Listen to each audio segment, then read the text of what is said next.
Metamos esto. Ay, me salí. Guay tantico.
Bueno, vamos en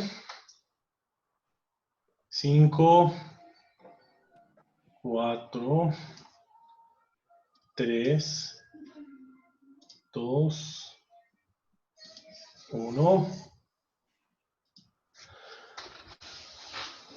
Muy buenas noches a todos. Bienvenidos a este conversatorio de experiencias docentes de la Facultad de Ciencias de la Educación de la Universidad La Gran Colombia. Hoy nos acompaña Sandra Viviana Fuquene Bolaños, nominada a Premio Compartido al Maestro en el año 2013 y docente de la Maestría en Educación de la Universidad La Gran Colombia. También nos acompaña Manuel Felipe Ramírez, ganador del Premio Excelentísimo Educador Continental del año 2018 y docente del área transversal de formación en investigación, que también administra la Facultad de Ciencias de la Educación. De esta manera, quiero iniciar el conversatorio dándole un fraternal saludo a Manuel y a Sandra. Y primero pedirles el favor que nos presentemos. Sandra. Daniel, un gusto estar acá acompañándolos para poder compartir un poco mi experiencia. Yo soy Sandra Fuquene, como lo acabas de decir. Soy licenciada en Pedagogía Infantil y tengo una maestría en Educación. La mayoría de mi experiencia se ha centrado principalmente en abordar todos los aspectos de la construcción del lenguaje en los niños y niñas, y en este caso ya cuando empiezo a ser parte de la educación superior, pues con los estudiantes, en este caso de pregrado y de posgrado. Muchas gracias, profe Manuel. Bien, bueno, mucho gusto. Saludo para ambos, tanto para Sandra como para el doctor Daniel. Y bueno, pues mi nombre es Manuel Felipe, soy profesor desde hace 6 años de la Universidad La Gran Colombia. Estudié filosofía, tengo una especialización en filosofía y hice mi maestría en política y legislación educativa. Mi experiencia, pues he estado relacionado mucho en colegios, tanto y en universidades.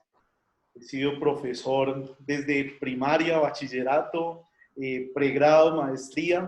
Actualmente, pues estoy trabajando pues en la universidad, orientando un eje transversal que es la investigación, materias como lógica, epistemología, competencias comunicativas, y pues en eso, donde me la paso, investigaciones que estoy haciendo en este momento, pues la educación en las regiones, cómo es llegar con una educación de calidad en las regiones. Esos han sido mis temas pues actuales y donde me estoy moviendo académicamente.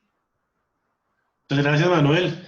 Bueno, ustedes saben que en esta dialéctica de enseñanza-aprendizaje, la pedagogía ha venido centrando su atención porque hubo un momento en el que lo más importante eran las prácticas de enseñanza, ¿no?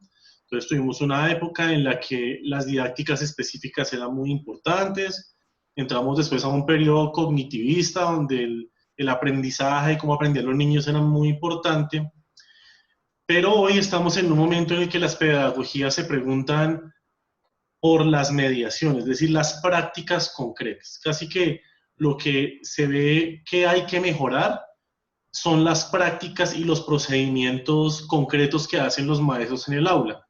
Quiere decir que lo que planeamos, ejecutamos, desarrollamos y evaluamos consolidan una visión holística de lo que es una práctica. En ese orden de ideas, Sandra, me gustaría mucho que tú nos compartieras tu experiencia pedagógica, pero particularmente aquella que propusiste tu práctica pedagógica para la nominación del premio Compartir en el año 2013. Sí, sí, Daniel, así es. Tuve la oportunidad en el año 2013 de presentarme al premio Compartir al maestro. En este caso me presenté en un colegio que está ubicado en Cundinamarca y quedó de las propuestas presentadas entre las 4 mejores y a nivel nacional quedó entre las 19 mejores. Pues por lo tanto tuve la oportunidad de estar en la ceremonia frente a varias personas dando a conocer la propuesta. En este caso, pues me voy a permitir contar, ¿cierto?, cuál fue la experiencia, cuál fue la propuesta que también se presentó en este caso. Entonces, mi propuesta en este caso se tituló Construyendo saberes a partir de la sistematización de la propia práctica. En este caso, esta propuesta tiene 2 grandes elementos que se abordaron. La primera tiene que ver con construyendo saberes. ¿Qué construcción de saberes? Principalmente la oralidad en los niños. Y la sistematización de la propia práctica tiene que ver con la reflexión que se realizó a partir de lo que yo realizaba en el aula. ¿Para qué? Para mejorar y cualificar, como tú bien lo dices, pues toda la práctica que se lleva a cabo en el aula. Un docente que no sistematice o que no reflexione su práctica, pues está generando las mismas prácticas del pasado y pues eso tiene que evidentemente cambiar y es una urgencia que se tiene que empezar a visibilizar como tal. ¿De dónde surge esta propuesta? Esta propuesta surge principalmente de las prácticas que se abordaron en la universidad, en este caso enfocadas en el área de preescolar. Como ya lo mencioné, yo soy licenciada en Pedagogía Infantil. Entonces, en este caso, en las prácticas que se visibilizaban en los diferentes colegios en los que estuve, se determinaba que los principales procesos para los niños y las niñas en preescolar eran los procesos de la construcción de escritura y de lectura. Sin embargo, no se visibilizaba la voz de los niños. En este caso, desde ahí empieza como tal esa inquietud a perseguirme en cuanto a dónde está la construcción de la voz de los niños en todas estas prácticas cotidianas dentro del aula de clase. Luego entro al ámbito laboral y en las reuniones que se generaban, algunos de los comentarios de algunos docentes eran, por ejemplo, que los niños no sabían exponer, que los niños no tenían las competencias para poderse comunicar ante los demás, que los niños no sabían argumentar o que los estudiantes no participaban en clase y cuando participaban, pues su discurso no tenía coherencia con la temática que se estaba viendo en su momento. Entonces, a partir de allí empiezo a generar una serie de preguntas en torno a cuál es la construcción de la oralidad que se está generando, cuáles son esos espacios que se están generando en el aula de clase. Entonces, mi propuesta se basó en estas 4 preguntas orientadoras. La primera de ellas es, ¿qué espacios se están generando en el aula para el desarrollo de la oralidad? Y en este caso, pues me preguntaba, ¿qué están haciendo los docentes o qué situaciones didácticas se están planteando? ¿Para qué? Para un desarrollo adecuado de la oralidad. Cuando yo escuchaba que los niños no sabían exponer, que los niños no participaban, que los niños no argumentaban, pues mi pregunta era, con base en el docente, ¿qué situaciones estaba generando para poder desarrollar quizás esas falencias o quizás mejorar esas falencias que ellos estaban mencionando? Otro interrogante era, ¿qué es la oralidad? ¿Y por qué tenía este interrogante? Y acá nombro a Mauricio Pérez Abril, que es un gran investigador frente a la construcción del lenguaje acá en Colombia, y en varias investigaciones se ha llegado a concluir que nosotros como docentes creemos que el habla primero se desarrolla de forma natural y segundo que por el simple hecho de que el niño ya ingrese al aula ya sabe hablar. Y resulta que esto es totalmente desacierto. ¿Por qué? Porque la oralidad hay que empezarla a construir y en este caso es un proceso sistemático y es un proceso paulatino, es decir, la oralidad en los niños no se construye ni en un semestre, ni en un año, ni en preescolar. Es un proceso que va a lo largo de la vida. Entonces, en este caso, pues, ese era el segundo interrogante. El tercer interrogante que surgió fue cuál es la concepción de niño o de niña, porque en la medida en que el docente tiene clara cuál es la concepción de niño y niña, va a plantear ciertas situaciones en el aula. Y esas situaciones van a llevar a retos a los niños o no los va a llevar a esos retos. Y el último interrogante era cómo incide el aula del docente en la participación de los niños y de las niñas. ¿Y por qué es tan importante ello? Porque muchas veces nosotros estamos exigiéndoles ciertas competencias a los niños o a los estudiantes, pero nosotros no nos detenemos a pensar si como docentes sí tenemos esas competencias a desarrollar. En ese sentido, el discurso que plantea el docente en el aula de clase es fundamental. ¿Para qué? Para mirar todo ese desarrollo de la oralidad en los niños. En este caso, entonces, fueron estas 4 preguntas orientadoras frente al desarrollo como tal de la propuesta. ¿Qué se empezó a mirar desde allí? Pues indudablemente toda la importancia que tiene el desarrollo de la oralidad en los niños, en la construcción de la voz de ellos, ¿cierto? El permitir esos espacios de participación y no solamente que los niños empiecen a participar, sino también que ellos sean escuchados. En la medida en que el niño sea escuchado y participe, empieza a ingresar en todo el ámbito social y cultural. En este caso, pues empezaron a generar una serie de reflexiones acerca de la importancia de esos elementos no verbales que también están configurando nuestra habla, ¿cierto? Esos elementos kinésicos como esos movimientos, como esas expresiones, como esas miradas, y también desde la vista, desde el docente. El docente puede con su voz estar dando una idea, pero con su expresión facial puede estar dando una información totalmente contradictoria a lo que su voz está expresando. Y eso también lo están viendo los niños y en esa medida también hay que empezarlos a formar desde estas partes o desde estos elementos, perdón, no verbales. El paralenguaje también. El tono de la voz dice mucho, las pausas, los silencios. Y estos espacios son los que tienen que empezar a entretejer el docente. ¿Para qué? Para que el niño sepa, por ejemplo, que hay unas situaciones de habla que son formales y que son informales. Es decir, nosotros en un discurso académico no vamos a hablar igual que en el ámbito, por ejemplo, familiar. Y esas son las situaciones comunicativas que nosotros debemos empezar a forjar como tal en el estudiante. Vamos a continuar aquí con la presentación. ¿Listo? Son las situaciones que se plantearon. Fueron 4 situaciones que se plantearon. Esta propuesta duró aproximadamente 4 años de desarrollo. Indudablemente, pues se ha seguido desarrollando ya con otros propósitos que ya están enmarcados más hacia la educación superior.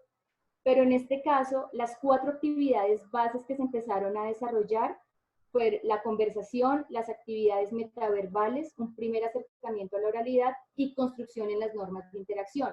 ¿Por qué digo que son las actividades bases? Porque a partir de las diferentes áreas que se ven en preescolar, como matemáticas, ciencias, artes, se empezaron a diseñar actividades, pero siempre tenía que estar presente ese desarrollo de la oralidad.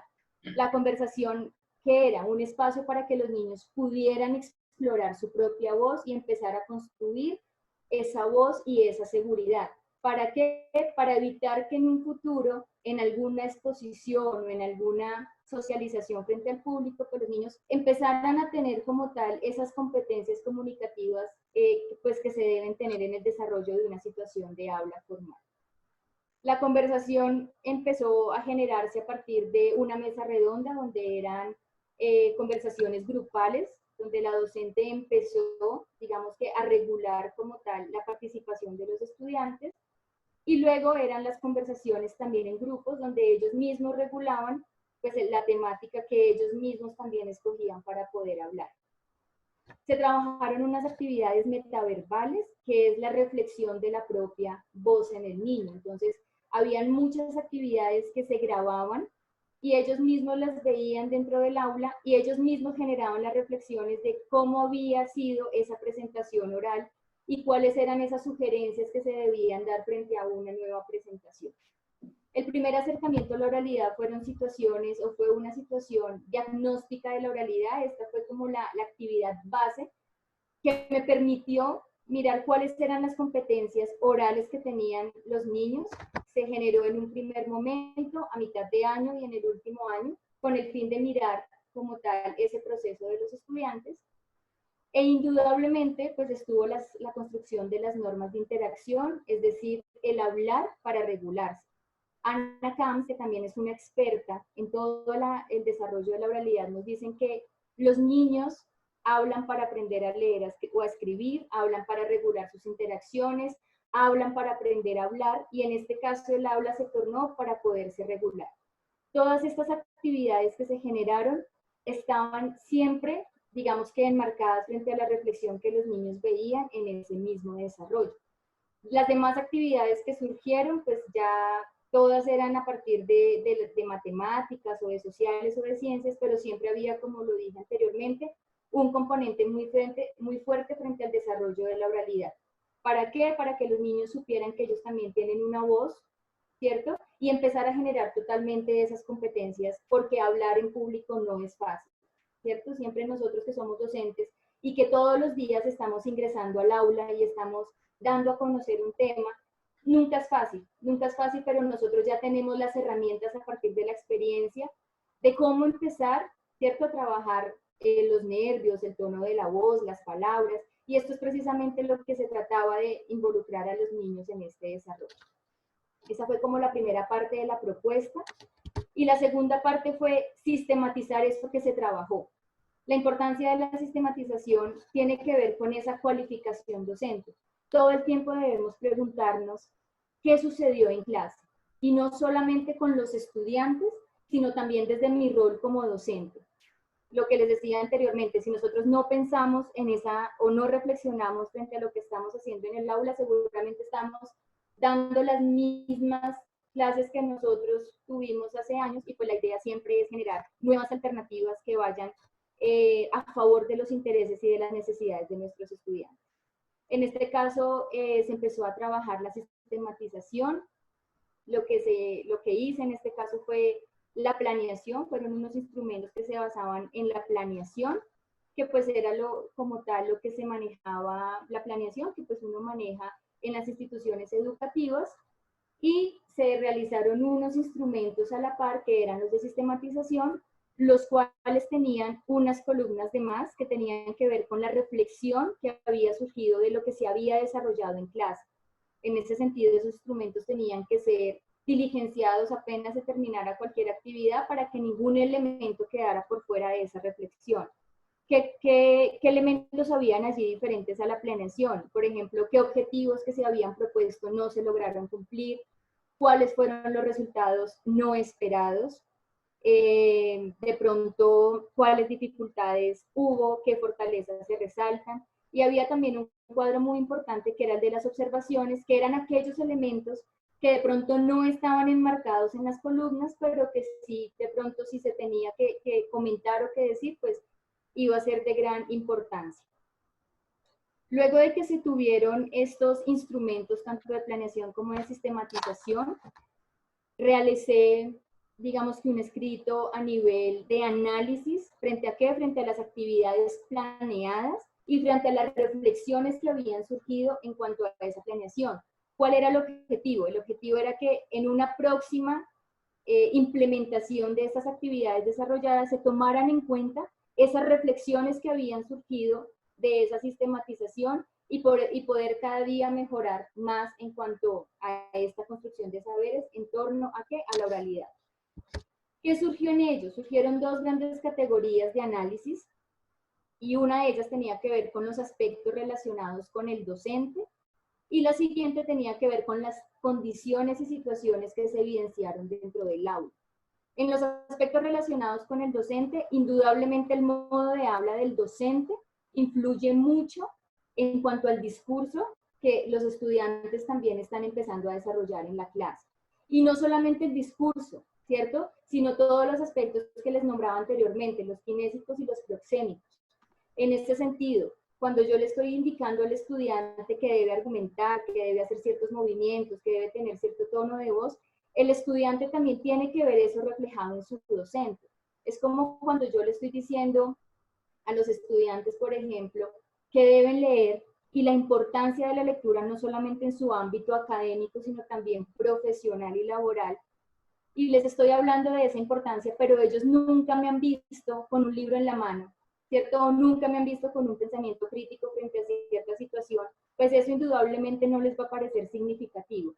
En este caso pasa lo mismo con el aula. Si nosotros estamos dando ciertas indicaciones, pero la docente o el docente no tiene las competencias, pues indudablemente es mucho más difícil acceder a que ellos empiecen a desarrollar su oralidad. La apuesta formativa del docente tiene que ver también con esa concepción de niño y de niña, que era una de las preguntas orientadoras, ¿cierto? De qué manera yo como docente empiezo a generar situaciones didácticas que reten a los niños, que no sean solamente, y esto se ve mucho en preescolar, de repetición y de obedecer, ¿cierto? Entonces vemos muchas actividades de planas, muchas actividades de coloreado en la guía, pero muy pocas actividades de retos hacia el estudiante. Entonces, ¿de qué manera desde esa apuesta formativa yo empiezo a evidenciar una concepción de niño y de niña donde retemos al estudiante desde todas esas capacidades y curiosidad que tienen a esa edad? Y el rol del docente también es supremamente importante. ¿En qué medida? En la medida en que acá voy a tomar como referencia lo que dice Julián de Zuviría, ¿cierto? En ese modelo interestrutturante en donde no solamente el docente es quien tiene un papel activo en ese proceso, sino también los estudiantes. Y en este caso, la mayoría de situaciones que se plantearon fueron secuencias didácticas y en este caso son esas acciones que van hiladas una con otra para llegar a un producto. Y en este caso, pues indudablemente hubo un rol activo del estudiante, hubo un rol activo de y del docente como tal. ¿Qué resultados no esperados, por ejemplo, encontré en esta reflexión que surgió a partir del análisis de los instrumentos? Que indudablemente la competencia cognitiva se desarrolló, en este caso lo que yo quería desarrollar eran las competencias orales de los estudiantes. Se desarrolló a partir de qué? Pues de todo lo abordado y lo trabajado también de manera reflexiva. Sin embargo, hubo un elemento que en su caso Julián de Zuviría lo nombra como ese elemento valorativo, que quiere decir que toda la parte emocional de los estudiantes también influye indudablemente en su desarrollo y también toda la parte que se debe resaltar, que es la parte praxeológica, y en este caso pues indudablemente también se logró trabajar con los niños a partir de qué, pues de ese desarrollo de las secuencias didácticas, que también fue una metodología que usé para poder, digamos que abordar toda esta situación de la oralidad. Y finalmente las condiciones y situaciones dentro del aula. Entonces indudablemente los ambientes de aprendizaje que se deben generar tienen que ir de la mano, ¿cierto?, con los intereses y las necesidades de los estudiantes y conocer también ahí cuál es el contexto de nuestros estudiantes. Amparo Tuzón, en su texto Iguales ante la lengua, desiguales en su uso, nos dice mucho que el desarrollo de la oralidad también tiene que ver con el contexto en el cual se desarrolla el niño, y en este caso en el ámbito familiar, ¿cierto? Si es un niño donde todo el tiempo está preguntando y todo el tiempo se están coartando las preguntas, pues él indudablemente cuando llegue a la escuela, que es un espacio más amplio, pues indudablemente esas preguntas pues tampoco se van a desarrollar. Las situaciones didácticas presentadas, pues indudablemente tienen que retar al estudiante, tienen que retar al docente constantemente, llámese desde preescolar, primaria, bachillerato, pregrado o posgrado, siempre tenemos que retar al estudiante y retarnos nosotros como docentes. E indudablemente es muy importante, como tú lo mencionaste en un principio, Daniel, esas reflexiones que deben surgir dentro del aula. ¿Para qué? Para poder mejorar y para poder abarcar esa cualificación docente, que también es lo que estamos esperando como tal. ¿Qué reflexiones también surgieron? Y acá lo presentamos con esta viñeta de Tonucci, que es un pedagogo italiano que también hace muchas reflexiones frente a la educación, que nos dice que se necesita una escuela alternativa, ¿cierto? Que se necesitan otro tipo de situaciones para poderlo abordar. Y al lado también hay un escrito que nos indica también la importancia no solamente de generar esas competencias cognitivas, sino también ese desarrollo humano, y pues todo ello se vio visibilizado en esta propuesta que se presentó ya en el año 2013. Eso fue lo que se abarcó. No, profe Sandra, muchísimas gracias. Un importante tema de reflexión sobre la oralidad. Es un tema que ha venido cobrando una importancia muy relevante. Ahora estaba recordando cuando tú hablabas el papel de, o la hegemonía, por decirlo de alguna manera, del lenguaje escrito sobre el lenguaje oral. Y lo importante que es también rescatar desde la primera infancia la construcción de narrativas a partir de la oralidad. Ahora recuerdo, por ejemplo, el texto de Sloterdijk sobre las reglas para el parque humano. Parque humano. Es un diálogo sobre las cartas sobre el humanismo, es una respuesta a Heidegger en las cartas sobre el humanismo, y plantea justamente cómo la idea de lo humano se ha construido alrededor de la idea de la letra, de la escritura. Y eso es bien interesante a la luz de lo que tú planteas, porque nos estás planteando otro camino más allá de lo pedagógico, de pensarnos una nueva antropología pedagógica. Esos temas son bien interesantes y han venido emergiendo ahora en las tendencias pedagógicas. Muchas gracias, profe Sandra. Y profe Manuel, ¿usted en qué anda? ¿Qué está investigando ahora? ¿Cuáles son sus temas de práctica pedagógica? Bueno, pues quedo muy sorprendido con lo que habla la profe Sandra, porque pues tengo también una línea muy similar. Como yo lo decía al inicio, he tenido, me considero dichoso, bendecido, por tener la posibilidad de ser profesor de colegio y universidad. Porque eso es de darle a uno un margen de la complejidad de lo educativo. Yo hice 3 diapositivas un poco más densas como para dialogar estos puntos. Esta, y después ya, compartir. Y entonces en ella planteo pues una serie de retos, de dificultades, de cosas que nos atañen a todos los educadores, que somos que tenemos como esta necesidad. Entonces lo primero que quisiera como comentar de lo que estoy pues mirando y trabajando es las reflexiones en torno a la educación y la educación escolar en colegio y la educación universitaria. Esas dos pues han estado pues presentes en mis investigaciones y en mis diálogos académicos. Entonces en eso yo planteo unos retos y unas dificultades, porque ciertamente hay que ser muy conscientes de unas realidades las cuales vivimos. Yo creo que los retos de la educación es primero una educación de calidad. Cobertura no es sinónimo de calidad. Muchas veces las políticas institucionales del gobierno pues hablan de una cobertura, pero se descuida muchísimo la calidad. Por eso veíamos el año pasado tantas marchas, tantos paros, una propuesta de, venga, es que la educación no es dar números, sino aumentar en calidad. El segundo ítem que yo hablo acá, digo, es educación pertinente. Es una reflexión que la tenemos que tener y es una responsabilidad que yo creo que estamos a veces en deuda. ¿Estamos formando para el mundo actual? Es decir, existen carreras, programas de pregrado que tienen 40, 50 años, pero el mundo ya no es ese igual de 40, 50 años. Entonces es un reto que debemos pensar. Hablaba alguien sobre el futuro de la educación en la universidad y decía, las carreras que van a ser el pilar y el motor en 20 años, hoy no existen. En 20 años, hoy no existen. Y eso es un reto. Eso es un reto brutal en el que nos estamos embarcando, en el que nos estamos metiendo, y nos llama mucho a unas reflexiones, y es por eso tan interesante cuando los maestros nos sentamos a pensar y a reflexionar, bueno, ¿para dónde vamos? ¿Cómo estamos? ¿Qué está pasando? Por eso estaba muy de acuerdo cuando tú decías, profe Sandra, la importancia de enseñarles a los muchachos el valor del diálogo, de expresarse, porque eso se desligó completamente en muchos lados. A ti lo que te importaba era que me contestara bien una evaluación y ya, no que pudieses explicar por qué esta respuesta era esa. Entonces eso es un reto y por eso decía que estoy muy en la línea contigo. Y con eso digo, es una educación en el ahora y para el mañana. O sea, es necesario, tenemos que repensárnosla, proyectarla, cómo estamos, tanto en el colegio como en la universidad.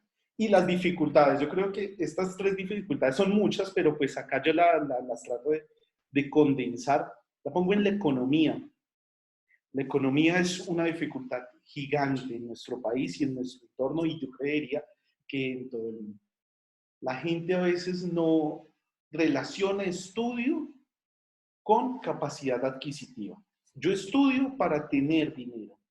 Y esa empieza a hacerse casi como un reto, porque muchas veces se ha demostrado que quien estudia no necesariamente es la persona que más va a ganar. De ahí, por ejemplo, la reflexión que se puede hacer en torno en nuestro país a los salarios de los maestros, que no es un secreto. Unos salarios, digamos, en las regiones muy difíciles, pero la economía entra a jugar un papel esencial. Los valores culturales. Los valores culturales refiero a cambio de paradigmas en las familias. Las familias asumieron por mucho tiempo una obligatoriedad de la norma del estudio de determinada forma, y yo creo que la educación poco a poco ha ido cambiando y ha ido mitigando estos cambios. El valor de la educación técnica es algo fundamental y es algo que, por ejemplo, con mucha tristeza, en nuestro país todavía está empezando a hacer ese cambio. Se tiene que la educación es solo la universitaria, profesional, pero se descuidó un poco la parte técnica. Entonces es un valor de unos valores culturales que hay que ir rompiendo, que hay que ir fortaleciendo. Y la desigualdad social, pues yo creería que ese sí es una realidad impregnada en el contexto de nuestra sociedad. Porque existen muchas desigualdades. No es lo mismo el estudiante que tiene las posibilidades de estudiar en el colegio y que tiene la facilidad de en un viaje ir al exterior, practicar su inglés y aprender inglés viajando versus el estudiante que ve 2, 3, 4 horas a la semana inglés, solo por hablar de inglés, con otras realidades y otras necesidades. Entonces ahí yo lo hablaba de una educación en contexto, una educación que se requiere estar pensada con términos muy de Gadamer, con una que requiere un análisis hermenéutico para que tenga un adecuado fin y se pueda desarrollar de una forma asertiva. Yo hablo de una nueva propuesta de educación. Y esta, yo la relaciono en tres partes. Ahí en ese tercer punto se me adelantaba el doctor Daniel cuando hablaba de las normas para el parque humano de Peter, porque es necesario, y empiezo con la última. La educación humana. Es fundamental que nos estemos formando como personas. Eso es algo innegable. Es fundamental que nos estemos formando como personas, en cómo convivimos, en cómo podemos llegar a acuerdos, cómo podemos limar asperezas sin necesidad de un conflicto violento. Y eso es algo fundamental. Una educación con conciencia ecológica. Esto es algo que cada día está teniendo una especial relación. Lo veíamos en el colegio, en los colegios, cuando les obligaban, y utilizo ese término porque fue así, cuando las secretarías de educación empezaron a decirle a los colegios que tenían que hacer un proyecto llamado PRAE, el PRAE para los colegios, que tenía la necesidad que los estudiantes empezaran a pensar en términos ecológicos. Y gracias a eso, a esos proyectos, a esos espacios, es que hoy podemos tener en redes sociales una conciencia ecológica en nuestros jóvenes. Cuando le hablan, oiga, de tala de árboles, de explotación de los recursos naturales. Y esa es una mirada que se está ganando gracias a esa formación o esa educación con esa conciencia ecológica.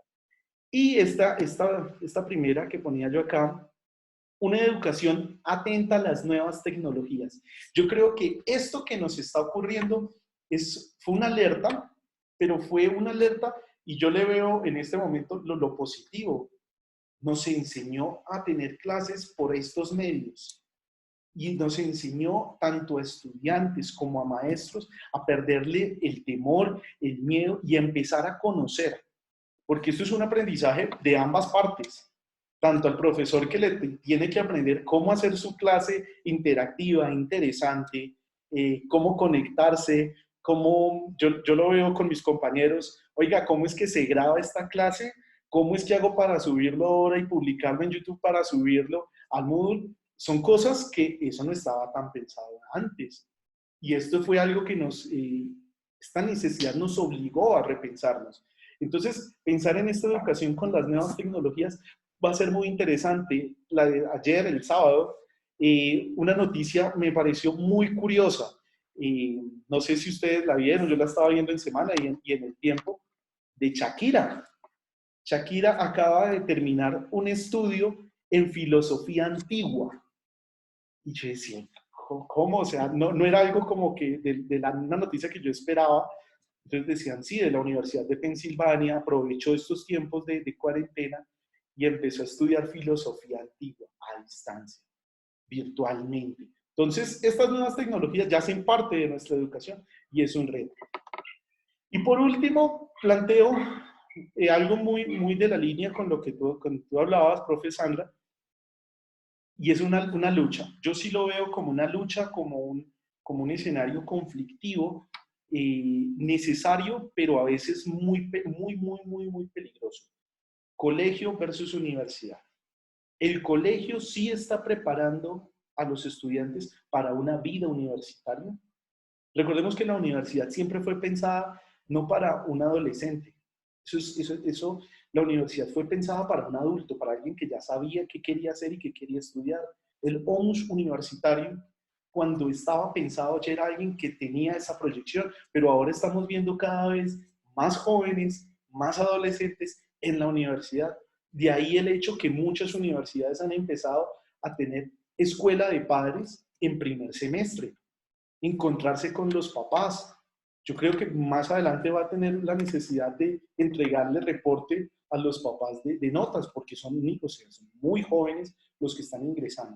Entonces, ahí yo planteo tres puntos, digo, los desafíos para el cambio. Una educación con estudiantes cada vez más jóvenes que están llegando a la universidad, muchachos con 16, 17 años, que empiezan a vivir su vida, estarán preparados para esa responsabilidad, preparados para, tengo hueco, ¿qué hago? Entonces me voy a dar vueltas y no estudio porque pues mis compañeros también. Ese es un reto que muy interesante, que hay que plantearse de esa lucha colegio versus universidad. Los jóvenes adultos, jóvenes en edad, pero adultos con un mundo donde todos les están bombardeando de tanta información y que siguen siendo jóvenes, como digo, 16, 17 años. Ir contracorriente al sistema de la pereza, eso es algo fundamental y ahora lo estamos viendo. ¿Qué me garantiza a mí que un estudiante que se conectó a mi clase, prendió la aplicación, aparece ahí en línea, sí me está poniendo cuidado y no simplemente se puso a hacer otras cosas? Y ese es un reto que tenemos los maestros. Por ejemplo, nosotros en AFI hemos implementado varias estrategias. Por ejemplo, como prender las cámaras. Prendamos cámaras para vernos. Pero son estrategias para ayudarles, porque muchos de ellos nunca tenían este espacio. Sus primeras clases son estas. Y de un día para otro pasaron de nunca tener una clase virtual a tener el 100% de sus clases virtuales. Entonces son retos, esas son las en donde me encuentro pensando, en donde me encuentro discutiendo y en donde me encuentro pues intentando dar algunos, ¿no? algunos aportes para poder solucionar eso. Entonces, esa es básicamente la presentación que tenía para esta charla. Bueno, maravilloso, profe Manuel. Ahora me gustaría preguntarles a ambos lo siguiente. Bueno, nosotros somos una facultad de Ciencias de la Educación. Nosotros, de alguna manera, hemos tenido que transcurrir por diferentes lugares. Yo creo que tanto Sandra como Manuel y yo, quien les habla, pues hemos tenido una trayectoria en la escuela. En mi caso, pues yo trabajé desde primera infancia. Hace poco fui rector del liceo. Y como que siempre estamos recurriendo a esos dos escenarios en el transcurso de toda nuestra vida, ¿no? La escuela, la universidad. Yo quisiera preguntarles a ustedes qué piensan que son las características de un buen maestro hoy, en el presente. ¿Cuáles serían aquellas virtudes o características que tiene un buen maestro hoy? Profe Sandra, ¿usted qué piensa? Bueno, Daniel, esa pregunta es muy importante porque también viene de la mano frente a toda esa reflexión que nosotros como docentes debemos generarnos, ¿no? ¿Qué nos hace ser buenos maestros? ¿Será que es generar estrategias didácticas o qué nos hace buenos maestros? Yo también me lo he preguntado y he llegado a que un buen maestro debe generarse estas preguntas. Y la primera de ellas es, ¿para qué nosotros estamos enseñando? ¿Cuál es el objetivo de mi enseñanza? Si nosotros tenemos clara cuál es esa respuesta, seguramente desde ahí van a desplegarse varias actividades y varias reflexiones que nos van a llevar, a conllevar frente a qué es un buen maestro y cuál es una buena práctica. ¿Qué debemos nosotros enseñar? ¿Sí? Y esto también va muy de la mano frente a lo que el profe Manuel también lo nombró en su presentación y frente a lo que tú, Daniel, también nos mencionaste desde un comienzo, y es también todo ese desarrollo humano. Yo creo que ahorita, frente a la cuarta revolución industrial que estamos viviendo, una de las competencias que se debe desarrollar en los estudiantes indudablemente es el desarrollo emocional y el pensamiento crítico. En esta medida, esa pregunta de qué enseñar nos tiene que conllevar a que los contenidos, si bien es cierto, son importantes, ¿cierto? Pero también hay algo más allí y estamos trabajando con humanos y estamos trabajando con personas. Y en esa medida, esas personas también tienen diferentes contextos, tienen diferentes situaciones de vida que debemos abordar. Un estudiante que indudablemente no esté en un, digamos que tranquilo o en un escenario donde se le empiezan a priorizar también sus emociones y cómo se siente, la pregunta de cómo estás, desayunaste hoy, o esas preguntas que para nosotros también son importantes, indudablemente para ellos también. Entonces hay que repensarnos el qué enseñar, no solamente desde los contenidos, sino también desde todas esas habilidades interpersonales que hay que desarrollar en ellos. También nos debemos preguntar el cómo enseñar, ¿cierto? Y esas son las metodologías que nosotros debemos empezar a pensarnos desde esa escuela alternativa. Ahorita en la presentación del profe Manuel, cuando él nos hablaba de cómo, de toda la parte de ese sistema de pereza en los estudiantes, yo me preguntaba, bueno, ¿y desde dónde surge esa pereza? ¿Desde el estudiante o desde el docente?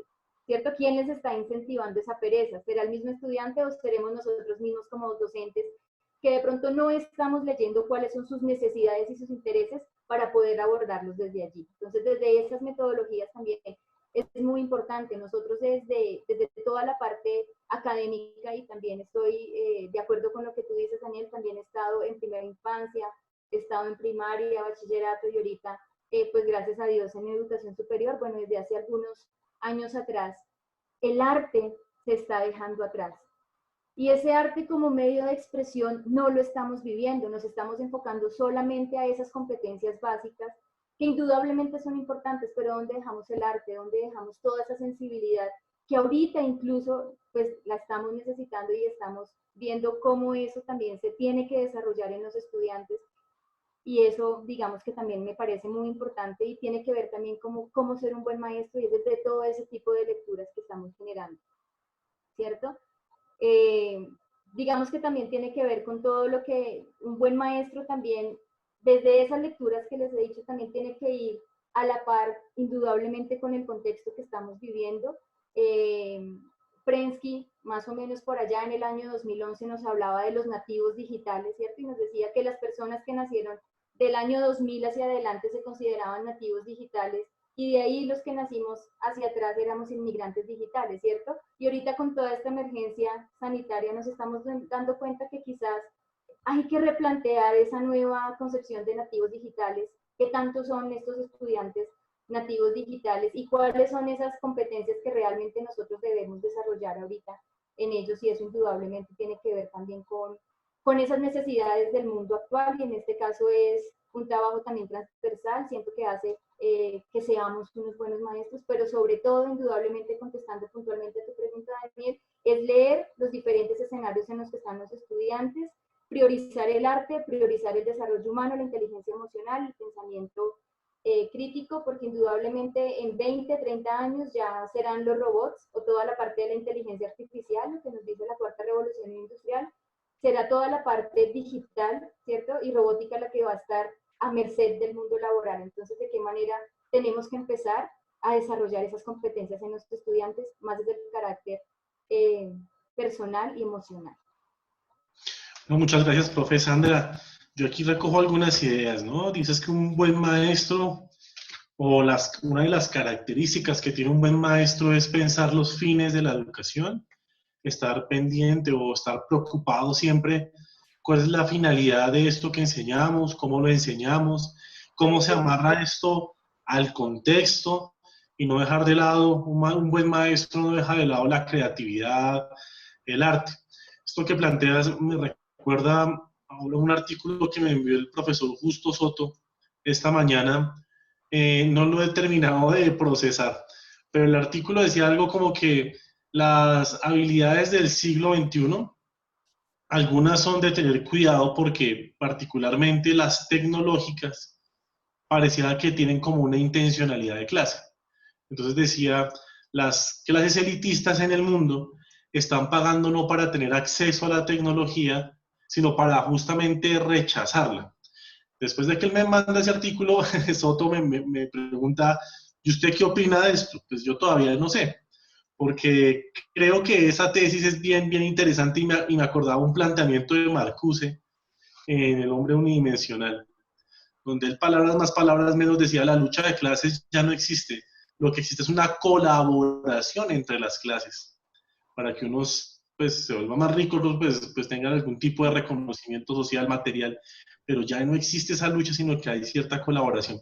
Y esos temas de los fines de la educación siempre serán temas bien interesantes para pensar a nivel curricular. Profe Manuel, ¿usted qué piensa? ¿Cuáles son las características que debe tener un buen profesor?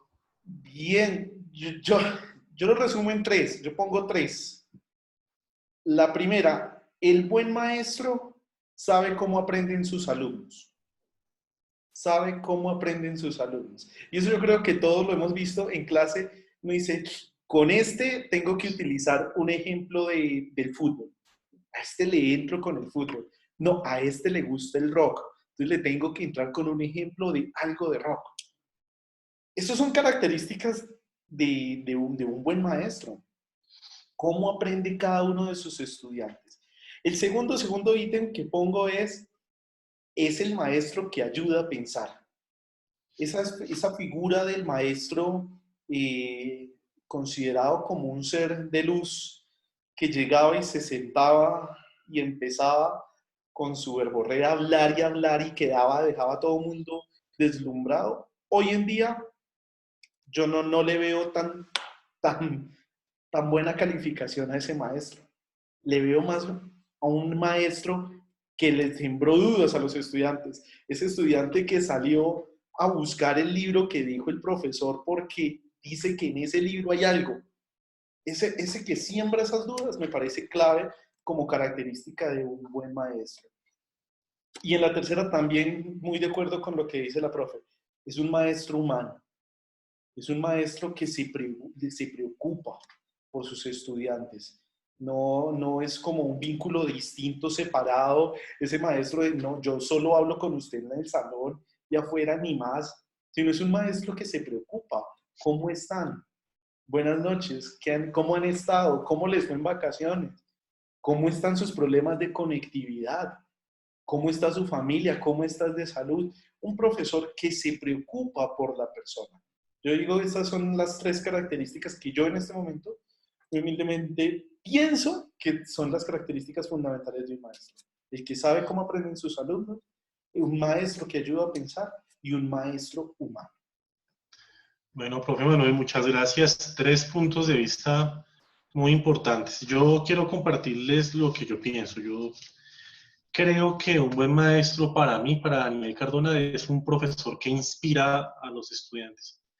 Hay una tendencia porque también hay profesores que piensan que un buen maestro es aquel que hace que sus estudiantes tengan buenos resultados en las evaluaciones, en las pruebas estandarizadas, y eso probablemente socialmente esté bien, pero yo creo que por ahí no es. Yo pienso que un buen maestro es aquel que logra inspirar a su estudiante a hacer lo que él es, no lo que el maestro quiere que sea, la escuela quiere que sea, sino lo que él es.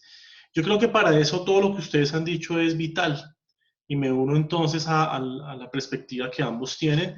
No sé si ustedes han visto una película, una serie de Netflix que se llamaba Merlí, de un Muy buena. profesor, que es muy hermosa esa película y justo esa película a mí me impactó mucho porque claro, uno viene de una escuela académica en la que se leía Kant en alemán y ver una película que habla de la vida de un maestro concreto, con las situaciones de aula, con las pasiones de los estudiantes que estaban pensando en todo menos en Aristóteles, en Platón, en la física, están ellos metidos en otro cuento. Y ver justamente eso que ustedes están planteando, cómo es importante para un maestro de verdad, ¿no? A veces las instituciones nos piden cosas que no tienen sentido. Uno a veces hace caso, ¿sí? Entonces uno coge las pruebas, los entrena, pero a los chicos no les interesa eso nunca, jamás. Quisiera hacerles una última pregunta a todos ustedes. No, mentira, hay 2 preguntas más. ¿Qué recomendaciones ustedes le harían a todos esos estudiantes que con toda seguridad van a ver este video, los estudiantes de la Facultad de Ciencias de la Educación, porque será material para ellos? ¿Ustedes qué recomendaciones les harían? Ahora que ustedes pues ya tienen una trayectoria larga, han pasado por los diferentes momentos del sistema educativo, han sido reconocidos ambos, ¿qué sugerencia les dan a esos jóvenes que están iniciando su profesión docente? Profe Sandra. Bien, bien, Daniel. También muy interesante lo que hablas de esta serie Merlí, ¿no? Que tiene que ver también con toda esa parte humana. Frente a la pregunta puntual de qué recomendaciones se daría o yo daría a los estudiantes desde mi perspectiva, la primera es la escucha. Nosotros en la época de adolescentes creemos que tenemos toda la verdad en nuestras manos, ¿cierto? Y cualquier consejo o cualquier regaño que se dé siempre se toma mal porque creemos que tenemos el mundo en nuestras manos, estamos como en ese umbral en donde ya quiero ser un adulto, pero no quiero escuchar a los adultos, estamos como desde los adolescentes desde esa perspectiva. En el caso de los estudiantes, la escucha es bastante importante. ¿Y la escucha en qué sentido? En todos los consejos que nos puedan brindar, en todo lo que el docente esté hablando en clase, todo eso lo tenemos que apropiar para la vida y la escucha es, de hecho, es una de las competencias comunicativas que tampoco se desarrolla y que se debe empezar a desarrollar, y no solamente en el ámbito educativo, sino en el ámbito laboral, profesional y de vida. La segunda recomendación que yo les doy es que ese aprendizaje que ellos están tomando ahorita en la universidad, siempre lo relacionen y siempre estén pensando en qué de eso que ellos están, digamos que absorbiendo todo el tiempo, les va a servir tanto para su parte laboral, profesional y de vida. Nosotros cuando estamos en el aula muchas veces como estudiantes creemos que ese aprendizaje es solamente para el aula y por eso es que ahí no se ve el aprendizaje significativo, indudablemente porque nosotros seguramente como docentes tampoco estamos generando las condiciones. pero los estudiantes siempre tenemos que pensar en qué de esto que estoy viendo, llámese en cálculo, llámese en filosofía, llámese en algún área transversal, qué de eso me sirve para mi vida. Porque es que muchas veces nosotros ese aprendizaje lo estamos dejando es indudablemente, es en el aula, y eso no tiene que ser así. Tengo que abrir mi perspectiva, tengo que abrir mi mente hacia lo que está pasando en el mundo y cómo ese conocimiento yo lo voy a aportar también a qué, a transformar la sociedad.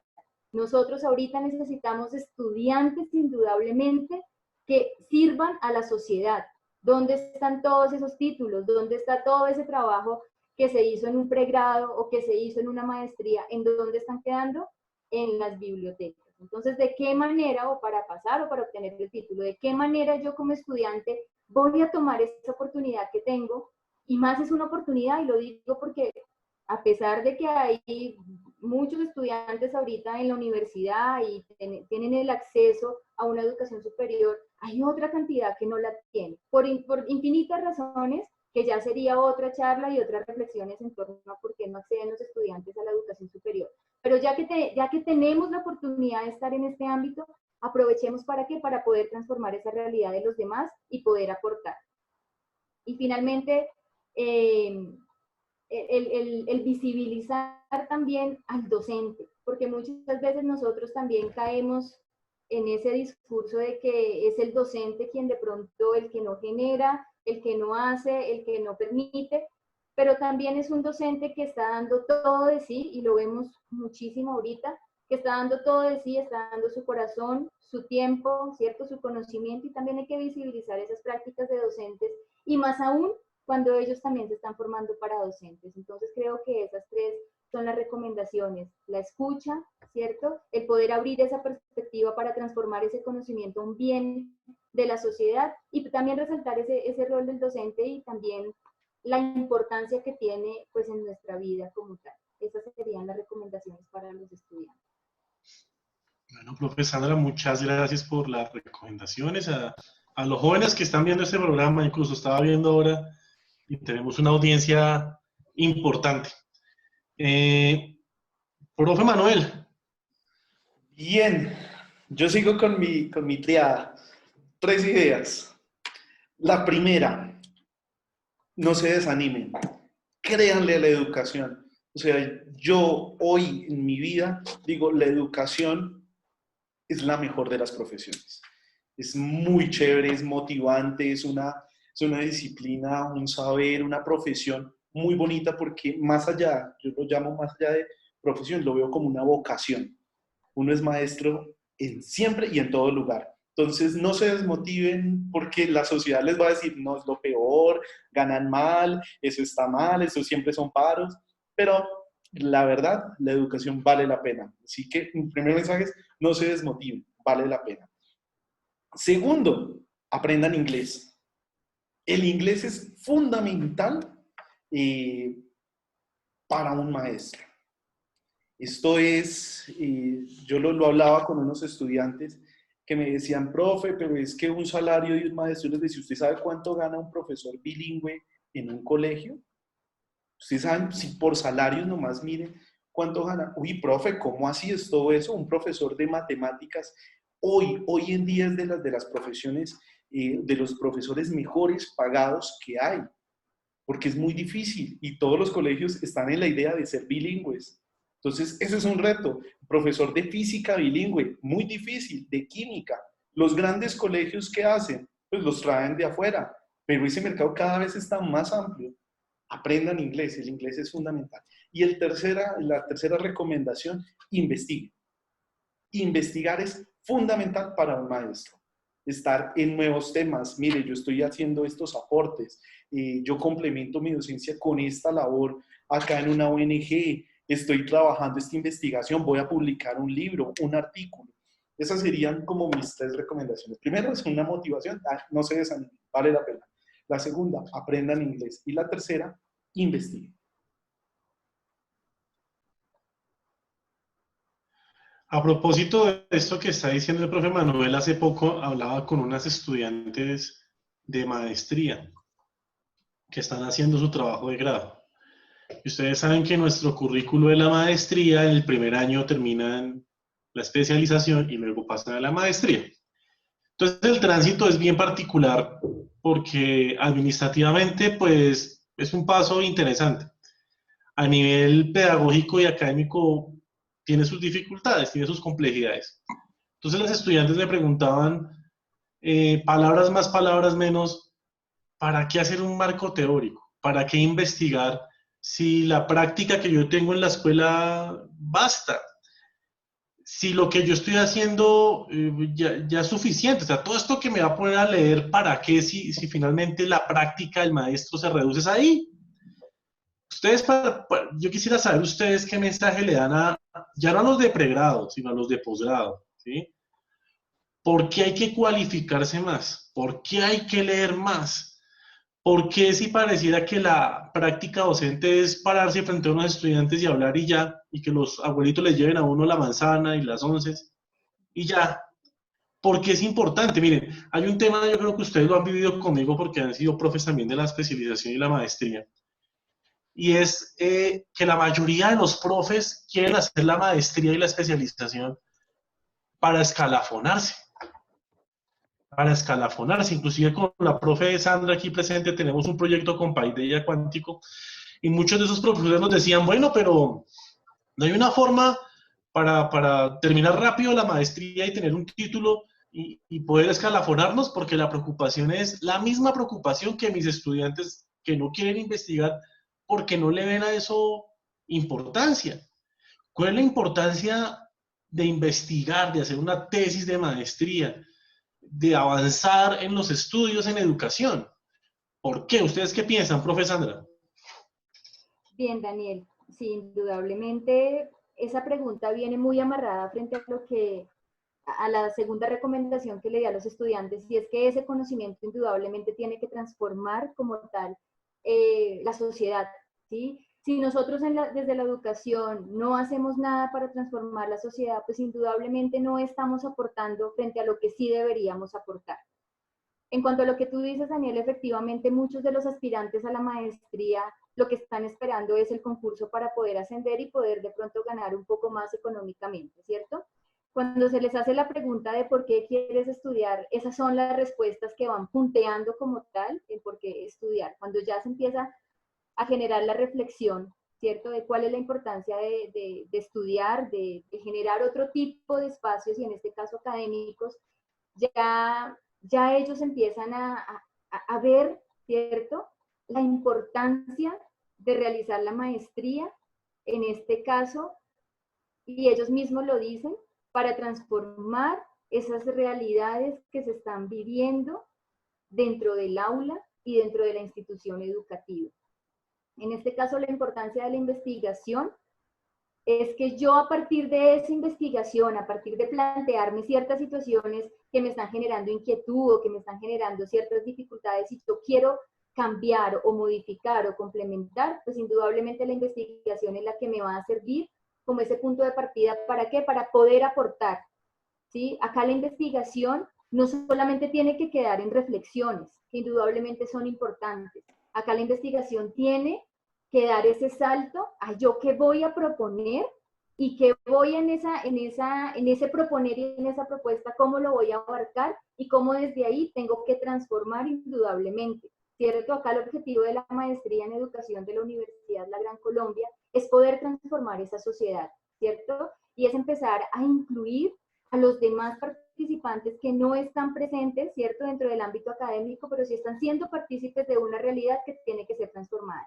Entonces la investigación acá tiene que abarcar indudablemente no solamente las reflexiones, sino también ese cambio que yo como estudiante y como proveedor de ciertos saberes que me da la experiencia, tengo también que empezar a tomar desde ciertos autores, no me tengo que quedar con los mismos de siempre. Cuando yo hablaba con los aspirantes, estamos todavía nombrando a Piaget, a Vygotsky, a María Montessori, que si bien es cierto, son importantes porque fueron la base de toda una reflexión pedagógica, pero tenemos que empezar también a mirar ahorita en la actualidad quiénes están abarcando, cuáles son esos pedagogos contemporáneos, ¿cierto?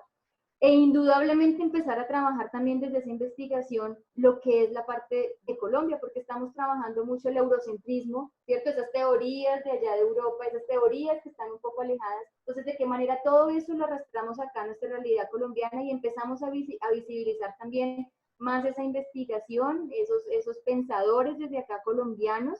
¿Para qué? Para empezar a acercarnos mucho más a este contexto inmediato e indudablemente la investigación es la que nos va a corroborar todas estas reflexiones, propósitos, transformaciones, entre otros.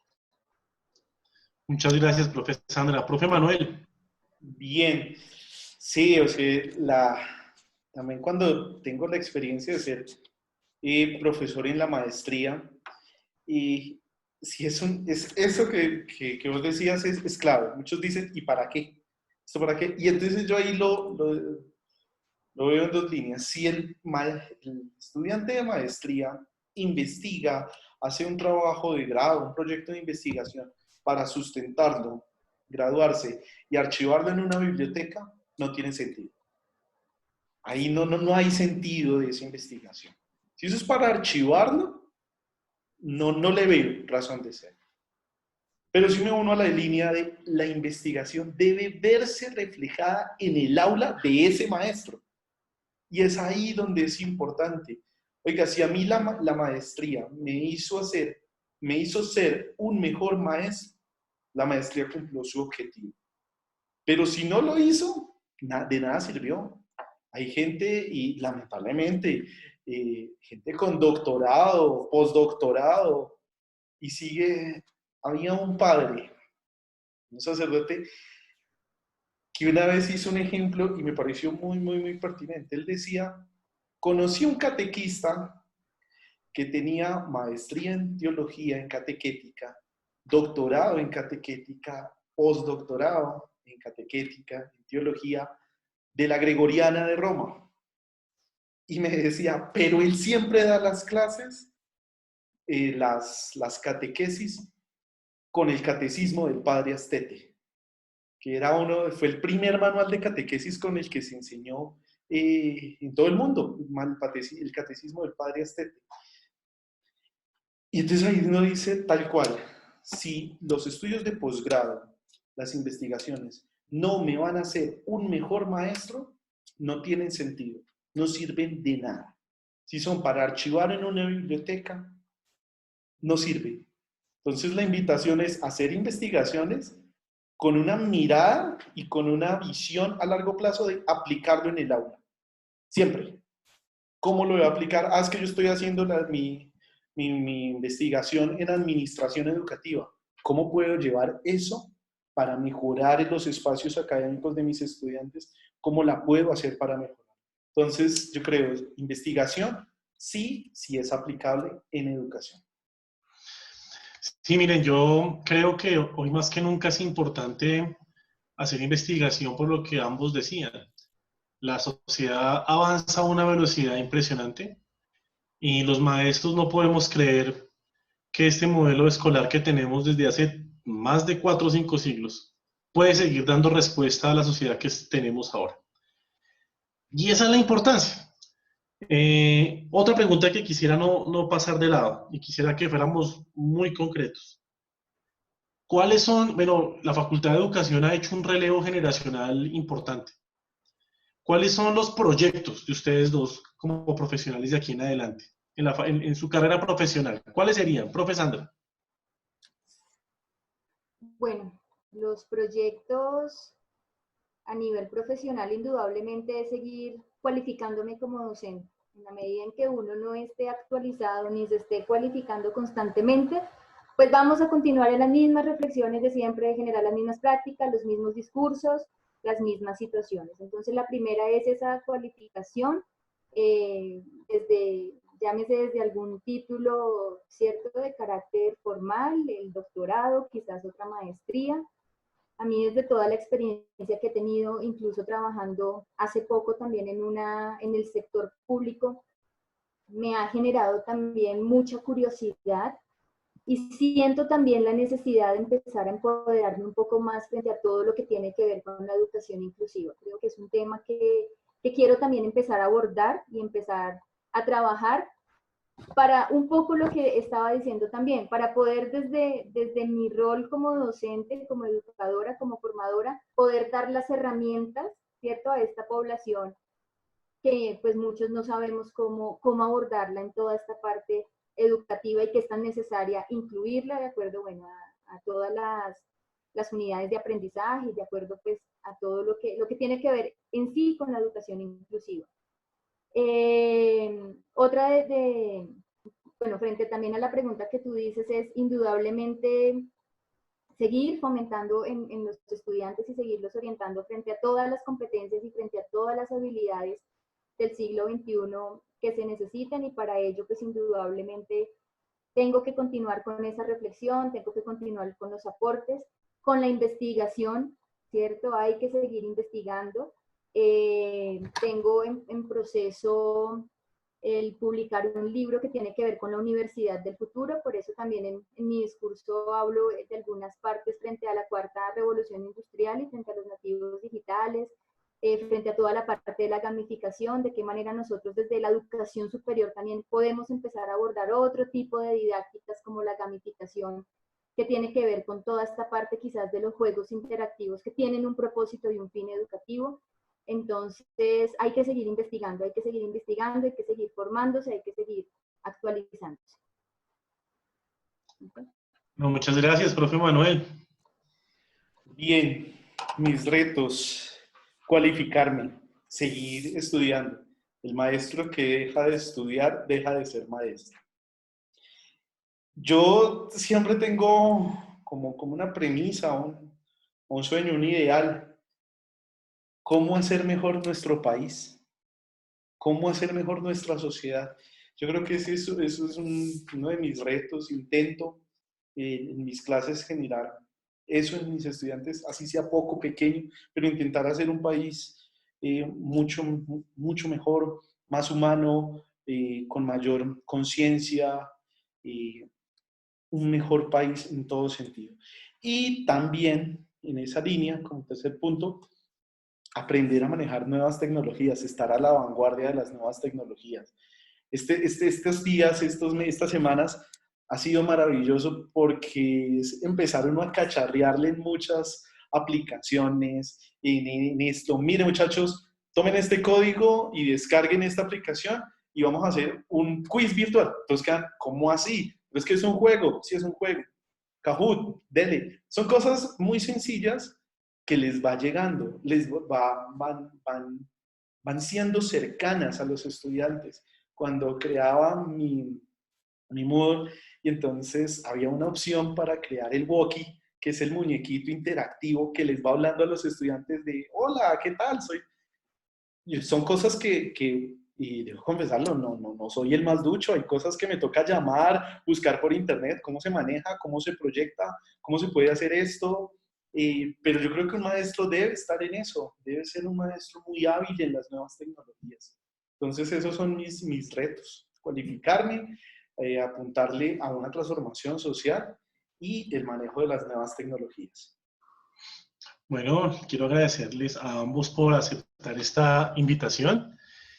Como les digo, esto es parte del material didáctico que estamos construyendo para los estudiantes de nuestra facultad. Quiero invitar a todos los que nos están viendo.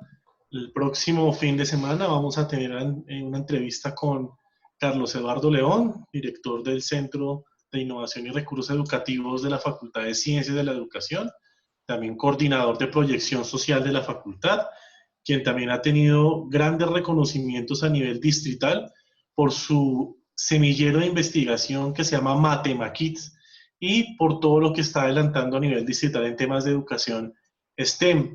También vamos a tener al coordinador de proyectos especiales, Álvaro Camargo, un ingeniero que le apostó a la educación y que es reconocido como uno de nuestros mejores profesores en la Facultad de Ciencias de la Educación. Vamos a ver cómo un ingeniero termina en educación, formando profesores y leyendo filosofía, que es una de sus pasiones.